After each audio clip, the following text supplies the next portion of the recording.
একদিন হঠাৎ একটা মেসেজ আসে ইনবক্সে, আপনার স্বামীর সাথে আমার প্রেম চলছে 1 বছর। প্রথমে মনে হলো কেউ ভুল করে আমার ফোনে দিয়েছে। তারপর সে মেসেজে ছবি দিল, কল রেকর্ড দিল, এমনকি হোটেলের রিসিপ্টসহ আমাকে দিল।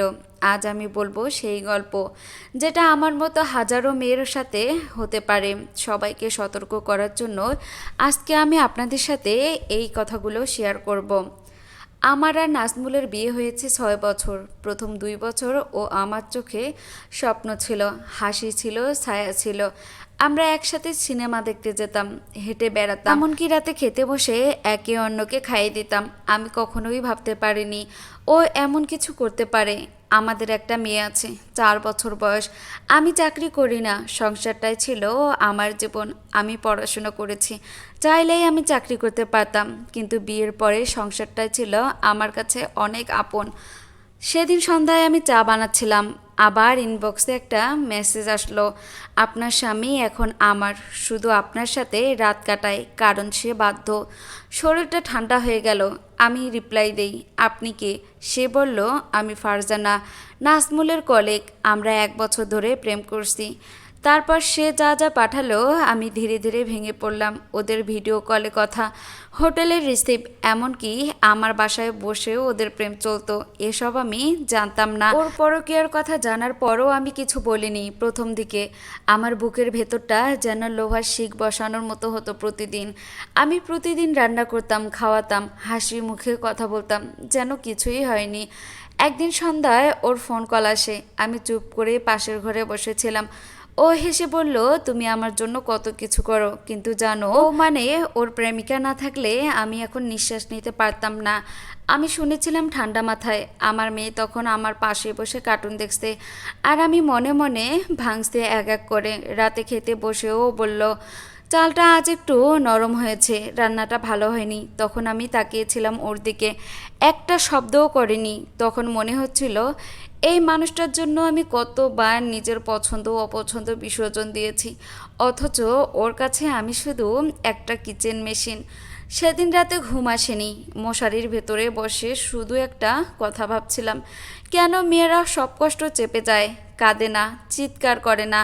আর আমিও তো পারতাম চিৎকার করতে, শুধু করিনি কারণ ওকে ভালোবাসতাম। যাকে ভালোবাসো তাকেই সবচেয়ে বেশি ক্ষমা করতে হয়, এই মিথ্যা কথা আমি তখনও বিশ্বাস করতাম। আমি ওকে আগে কিছু বলিনি, শুধু অপেক্ষা করছিলাম ও নিজে স্বীকার করে কিনা। একদিন রাতে জিজ্ঞাসা করলাম, তোমার কি ফারজানার সাথে সম্পর্ক আছে?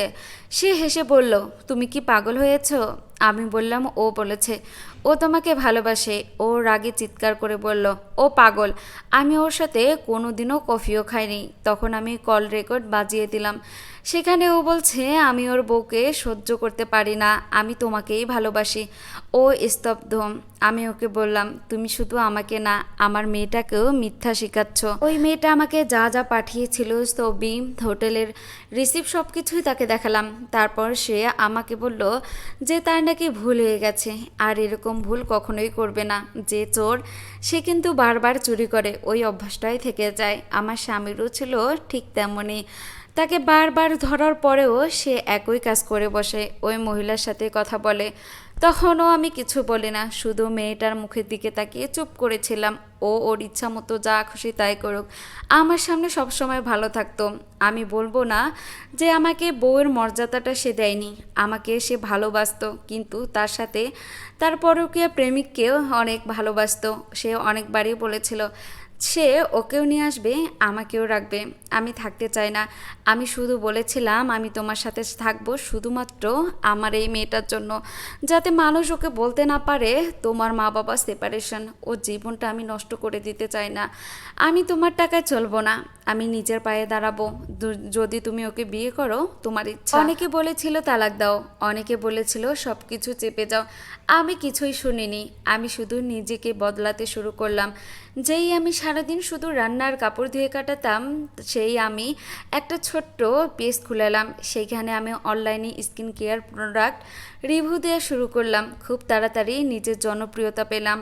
ছোট্ট একটা পেজ ছিল, ধীরে ধীরে 10,000, 20,000, 50,000 ফলোয়ার।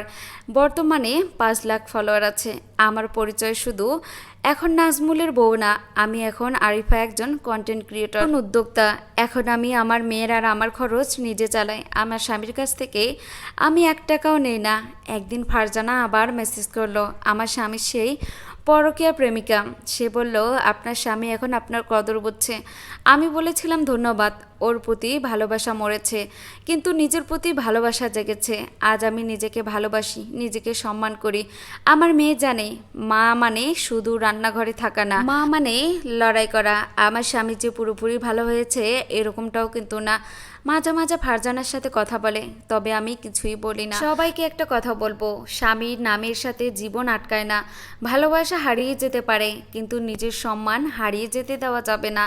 যে নারী নিজের চোখের পানি লুকিয়ে বাচ্চার মুখে হাসি রাখে, সেই নারী হারতে জানে না।